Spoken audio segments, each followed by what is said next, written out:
Hello again and welcome. Michael Pizzolla here. I'd like to welcome you to this edition of the Value Capping Rant. This is the 2021 Kentucky Derby edition.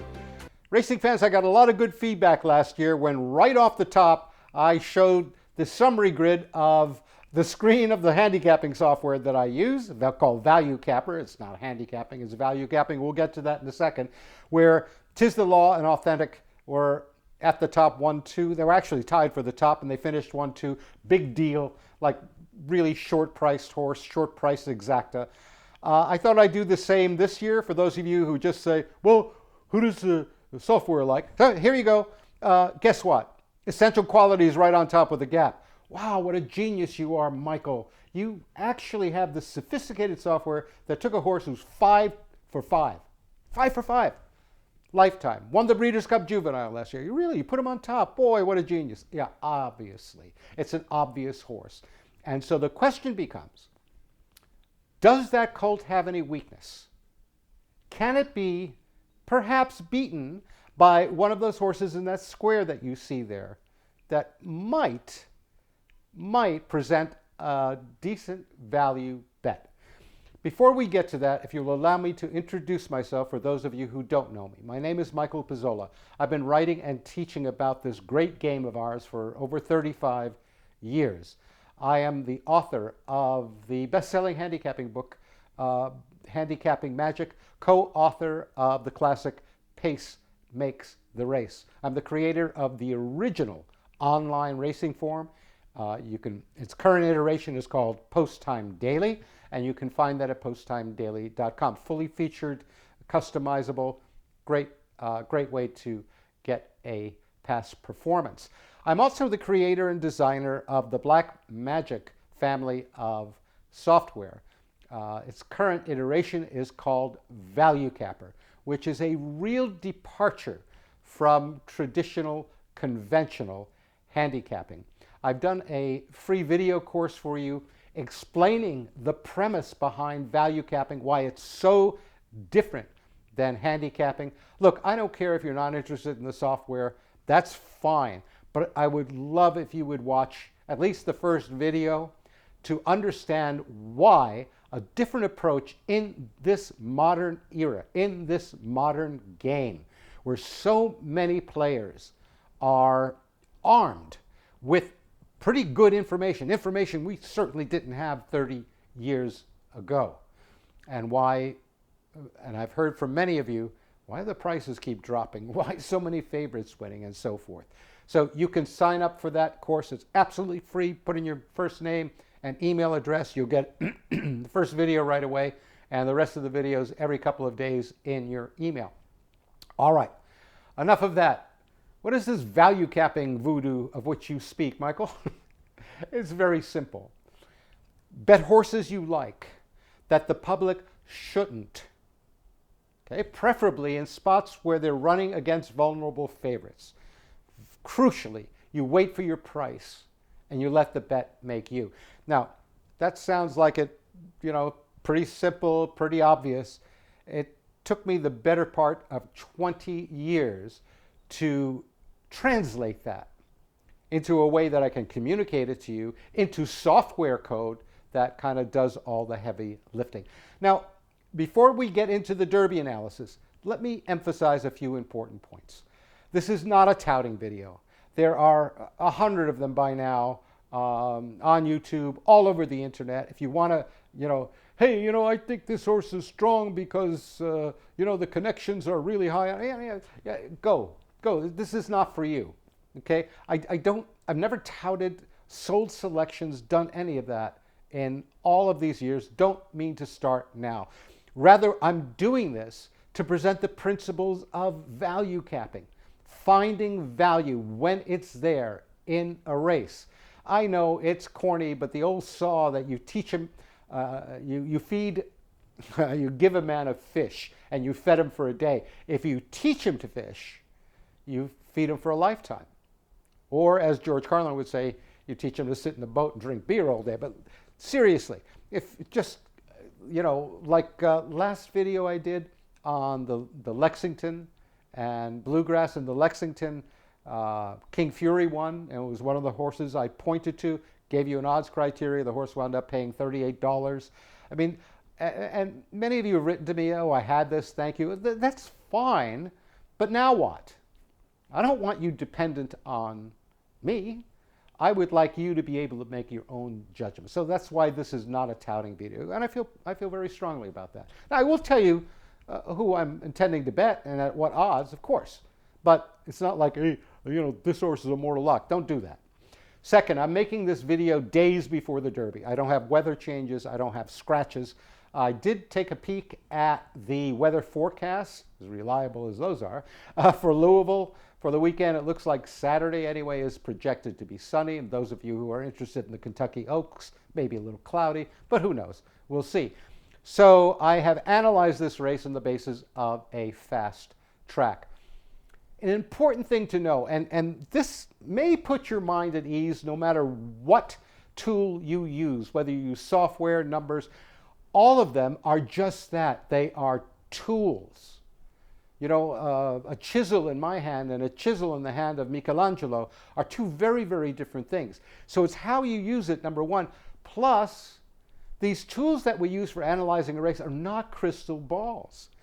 They can't predict with great accuracy or 100% accuracy. Pretty accurate, especially if you got a good set of numbers, of course. So this utter reliance, well, this horse had a 100 speed rating, this other horse only 98, so therefore it's not a contender. I think we can get too fine with it. Finally, potential value bets are price dependent. Very simply put, if there's no price, there's no bet. If there's no adequate price. Now, when I point to a horse, I almost always say what price, the price at which I will accept it. So if I'm kind of looking at a couple of horses in the Derby, and I'll say I'll need 20 to 1 on them. If I don't get that price, I'm not betting. Or if one of them is a price and one isn't, I will take the price. All other things being equal. And I may use the other one in exotics, of course. But value is not just price, but you do need your price, especially in a 20 colt field. None of them have got 1.25 miles yet. It's, thank heavens, the first Saturday in May, so they're young and improving colts. They're at different places in their form cycle. Some can radically improve. Some are proven champions. And so it's a puzzle of a race. And as usual, in this year's Derby, there's just a huge number of horses. I think 10 horses out of 20 that are above random on the ValueCapper line. So with that all being said, to set this up, I want to invite you to come along, sit and look over my shoulder. We're going to sit down like we're sitting down at a desk or side by side at a race book, and I'll let you look at what ValueCapper shows in the race, some very cool tools of track profile, what's been happening in the past derbies, the kind of style of expenditure of the horse's energy that has been successful in the past. And we'll just have a nice chat. So with that, please come along, look over my shoulder, and we'll get to the 2021 Kentucky Derby.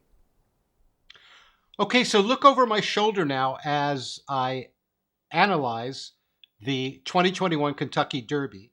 I'll be using my tool, ValueCapper, as I do every day for every race that I look at. But whether you use any software or not, whether you're still doing things by pen and paper, nothing wrong with that, absolutely. The principles of finding horses you like that the public may somehow overlook, especially if the favorite is flawed. Now, to start off, and you forgive me if I look away, I've got to look at the software, I've got to look at notes and stuff, but I do want this to be kind of like a little chat that we have if we were sitting across from each other at a race book or so forth. So, let's take a look.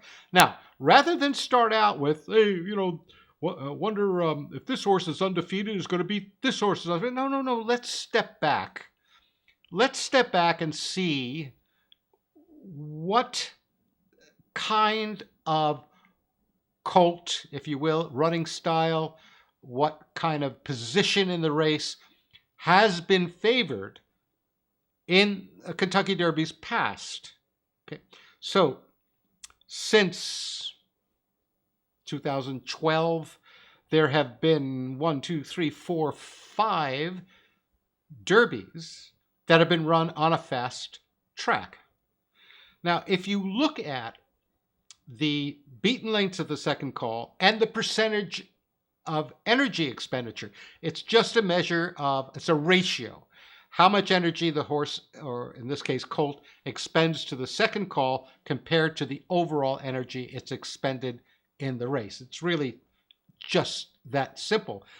And if you'll notice, and you read from the bottom up, I'll have another.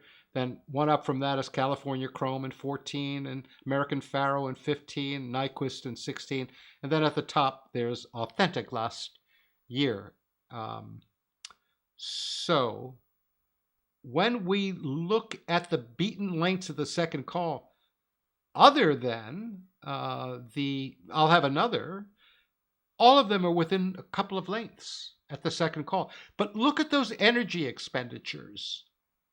Even I'll have another who was 6 lengths back at the second call, expended in 51.77, then 51.91, 51.88, 51.72, 51.83. That's a very, very consistent profile, and that's the profile for 1.25 miles at Churchill Downs. If we wanted to, and again, I think I mentioned to you, I've looked at this from a fast track, but just I've blown this up for you to look at. Look how consistent that number is. That's really quite remarkable. I mean, within almost just half a percentage point. Now, I know this time of year everyone talks about the draw and post positions, and will the new gate make a difference because it's not split in two? Take a look at the winning posts from the last 5 derbies run on a fast track. 15, 13, 15, 5, woohoo, and then 19. Okay, so it doesn't seem like an outside post would hurt. Maybe an inside post if you're a closer, sure. And honestly, if I'm looking at a race in the middle of the week from Penn National and it's a 12.5 claimer, I'm not really doing all this fine work on post because post positions aren't going to matter that much in a 6-horse field. So but Derby, everyone's talking about it. I don't think we have to worry about it in this race. Just for sake of completeness, races run on sloppy tracks. We see Orb there, who made that enormous close, and then Justify, Maximum Security. And on a wet fast, I think we're parsing things a little fine there. That was Always Dreaming in 2017. Okay, so these are good records to have because it allows you to look back and say, well, what kind of colt, what kind of running style? Okay, now some people are experts and say, well, Baffert brings a horse this way to a race, and Chad Brown is really an expert with this, and so forth and so on. I'm not saying that's not valid, but this is what I have delved into. So we've got a profile of what kind of colt running style and position has been favored in the Derby. Now, it may not come out this year for a reason I'm going to tell you in a second. But looking back, 7 of the last 9 Derby winners have been 2 lengths or less back at the second call. 6 of those have been favorites. Remember what I told you, the public has gotten really good. That's why a conventional handicapping approach is not as effective today. Perhaps as effective in picking winners, but at such short prices, they don't overcome the randomness of the game.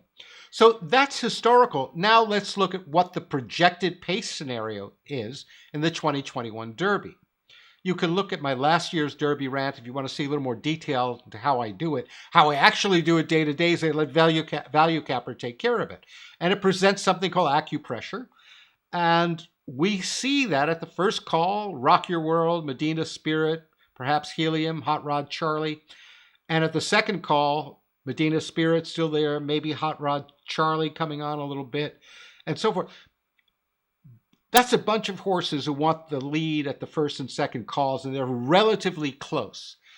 That projects that one of the possible outcomes is that there'll be a lot of pressure up front, which may favor a closing horse.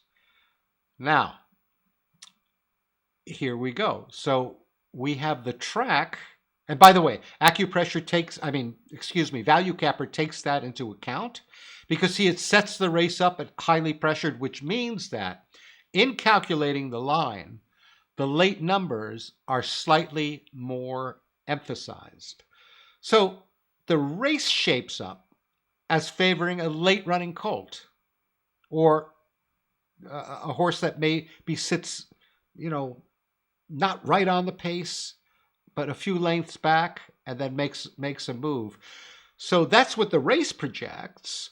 But Churchill at 10 furlongs favors colts close to the lead. You saw that 7 out of 9, 2 lengths or less at the second call. Again, that's historical.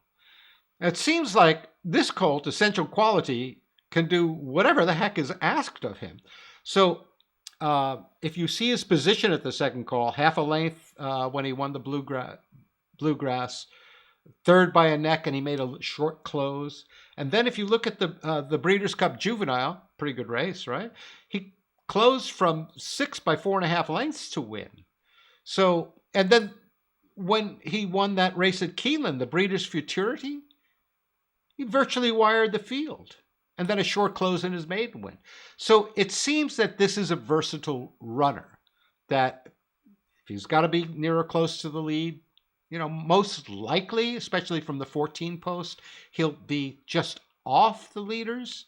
But I wouldn't say that it favors him or this, because, again, the colt's 5 for 5. Now, the one concern that I have, and here's where we may find value betting against this colt. All things being equal, this is a champion, right? That last race, when he ding-donged with Highly Motivated all the way around in the Bluegrass, that can sometimes take a lot out of a horse. I mean, now you might say, well, these are champions.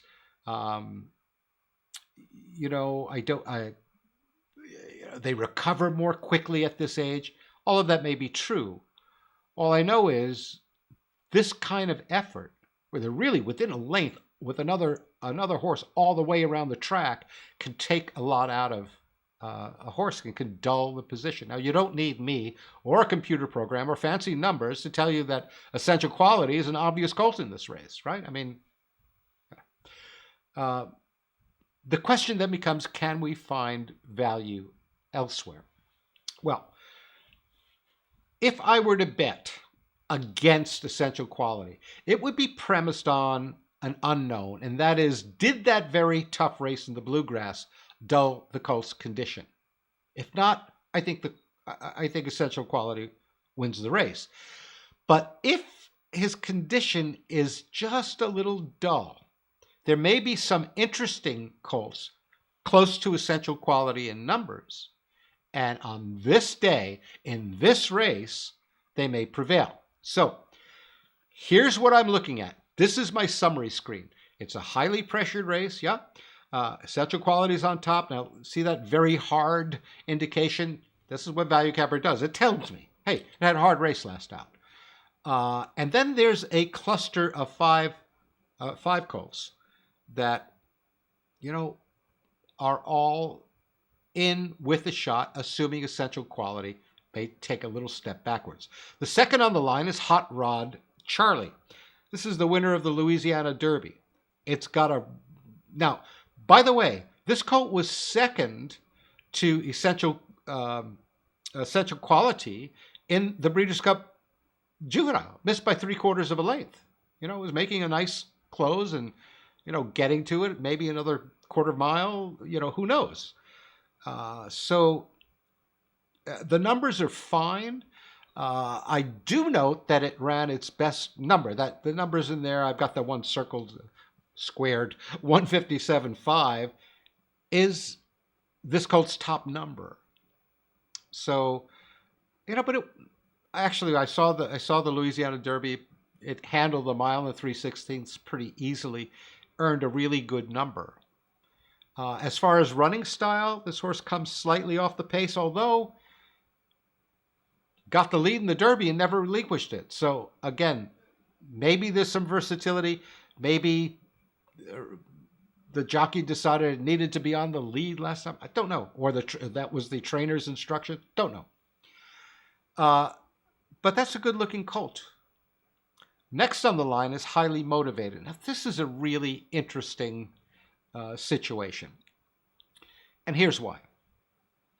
It was second to Essential Quality and Bluegrass. Now, again, this is the other colt that went around the track toe-to-toe with Essential Quality. Look at the beaten lengths last time, half a length. Well, Highly Motivated was, half a length in front, and then maintained half a length, then maintained a half a length, and then just got caught and lost by a neck. So that's a tough, and I'll say the same thing about Highly Motivated. That could have taken a bit out of this colt.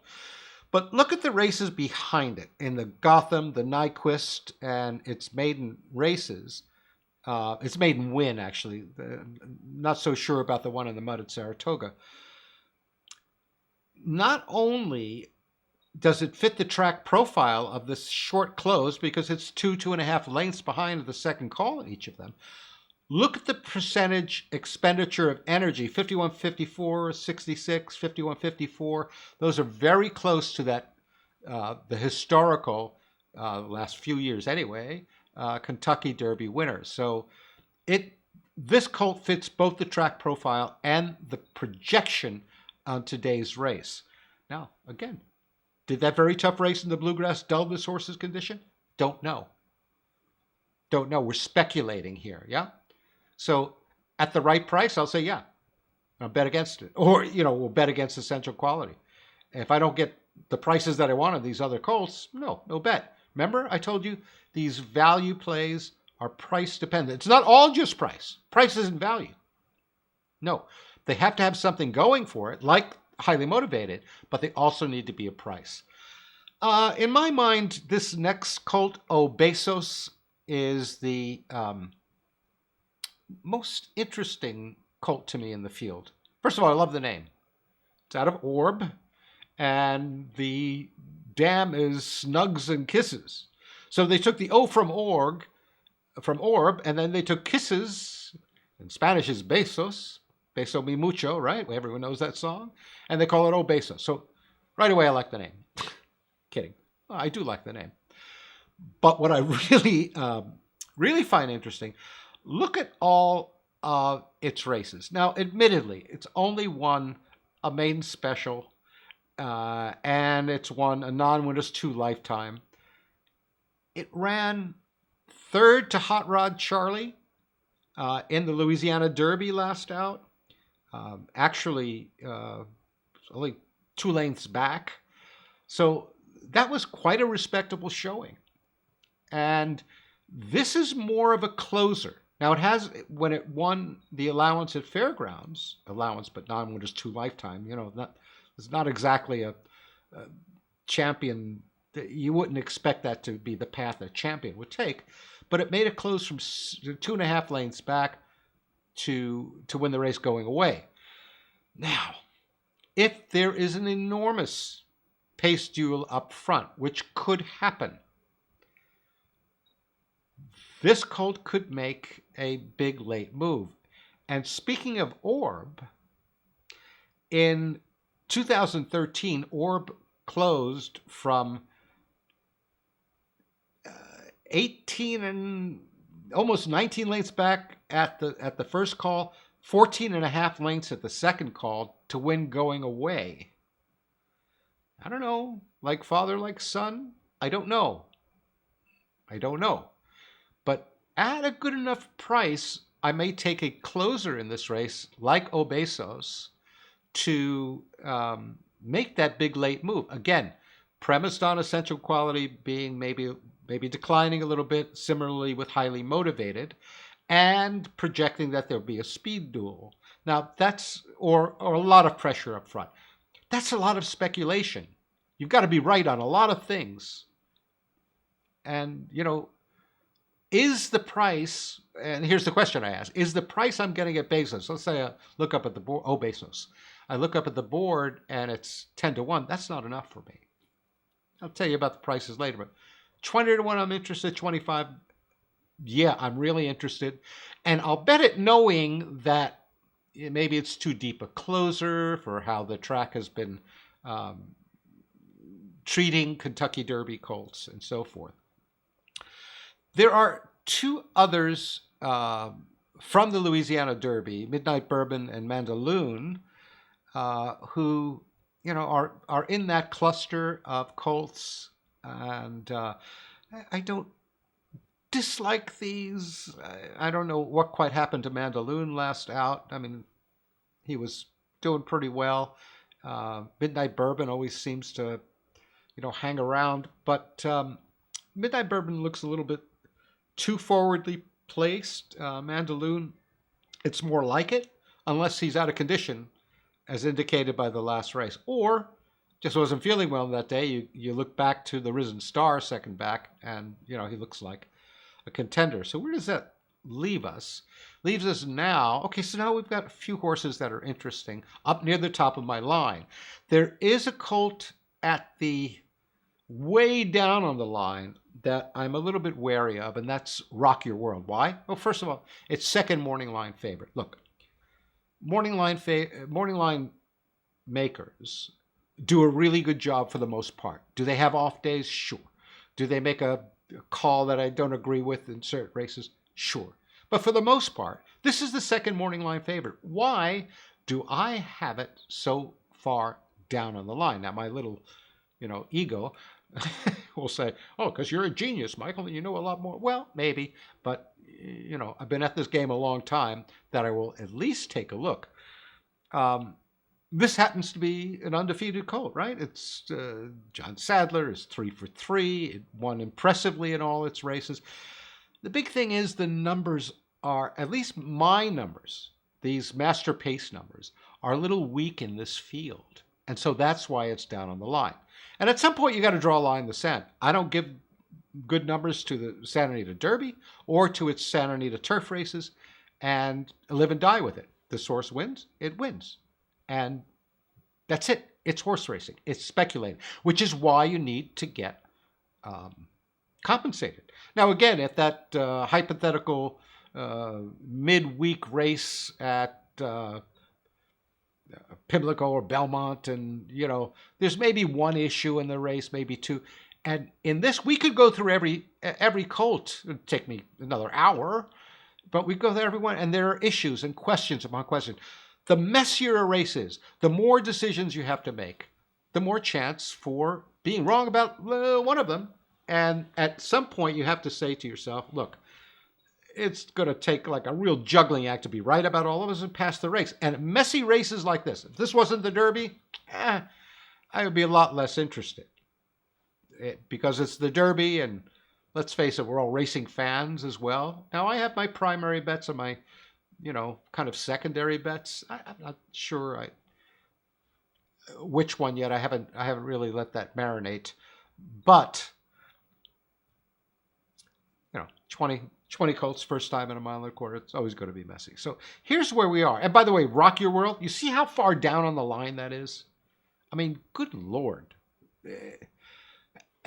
Because those numbers are weak. So weak. It is the fulcrum in the race. I know I'll get around to it. I'll do a YouTube on the fulcrum. There's a lot of misunderstanding around it. I didn't even know there was misunderstanding because I wrote all about it in my book and I've explained it several times. We'll get to that. Anyway, so that's a caution. Looking at that cluster of colts underneath essential quality, here's my assessment. If essential quality is ready after the tough race in the Bluegrass, it's hard to beat. And he'll probably win. When I look to value potential, I'm looking at Hot Rod Charlie, which is second on the line, the Louisiana Derby winner. Highly motivated, the third down on my line. Fits the track profile, fits the running style that the race should favor. And then there's Obesos. This is a fascinating horse to me. Maybe he's got that big close. Maybe this is a year he does what his daddy Orb did in 13. My betting strategy, I'd need 20 to 1 to bet any of these. I don't think I'm going to get it on highly motivated. Let me take a quick look back. I forgot what the morning line made. Yeah, made it 10 to 1. Made Hot Rod Charlie 8 to 1. But see, my line, the ValueCapper line, says 11 to 1, 12 to 1. So I'm looking at about 100% overlay. To offset that risk, I want 20 to 1. Period. If I don't get it, fine. If I watch them win and one of them wins and pays, $18, okay. It wasn't. Now, if this were a smaller field, if there were less issues, sure. The one I'm pretty sure will be a price is Obesos. So again, any of those right around 20 to 1, I would bet any of those. As far as exotics, I'll use those 3 in exotics. And then, and by the way, we still can't bet Churchill Downs parimutuel in, let's say we can't bet it anyway, because no book that I know of is booking it. Well, they will book bets on the Derby, but they limit what you get paid on exactas and tries, and they're not taking superfectas. So my exotic structure is going to be pretty simple in the race. I will take an alternative view. I'll structure some exotics with and without essential quality and highly motivated. With these are champion colts. Fine. So they had a bit of a tough ding-dong race last time. Fine. They'll be fine. And then you got to deal with them in exotics. On the other hand, woohoo, it took a lot out of them. They declined. They take a lot of public money. You're going to be looking at nice prices on the 6 and the 9. I will have, since the 6 and the 9 ran against each other last out, Hot Rod Charlie. Oh, excuse me. So in that scenario where there's decline in the bluegrass, that's where I'll focus on Obesos and Hot Rod Charlie. And because they reverse, I will favor the horse that just lost to the other one. It's called the reversal protocol. With an exacta box of 6-9 and then an exacta straight 6-9 because of reverses. So that's my strategy going into the Derby. Now, again, a lot of things could change. It could be a scratch. It could upset the whole highly pressured scenario and so forth. But that's what I'm thinking. That's exactly the strategy I'll take. Is this a clear race? No. Is this like a real primary? Boy, oh boy, I don't care.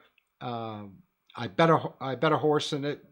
I bet it again, even though I know it lost. No, it's not one of those, because I've got a lot of issues, as I've explained to you. And there are many more technical ones, but these I think are the ones that deal with value. Because remember, horses you like that the public shouldn't. So the easier information is to come by, the less value it is. In other words, everyone and his uncle can look and say, well, this jockey is 14% and the trainer is 0 for 9. Yeah, very easy. It's in the past performances, for gosh sakes, right? But I don't know how many people keep detailed records that are easily, gettable and not all cluttered in the track profile, the percentage of energy. And this is why we can, I will quote unquote like a horse, the public may not. So I don't know. They may let highly motivated go, and he's a perfect fit, and we'll see. Again, I'll eat 20 to 1. Or knowing that Obesos is going to be making a late move. There's no doubt. Now, again, it's in the 6th post, so he's going to have to find room and all of that. I like easier races because guess what?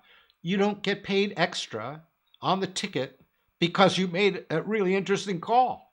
You know, it's going to pay what it's going to pay. So why not take easier races?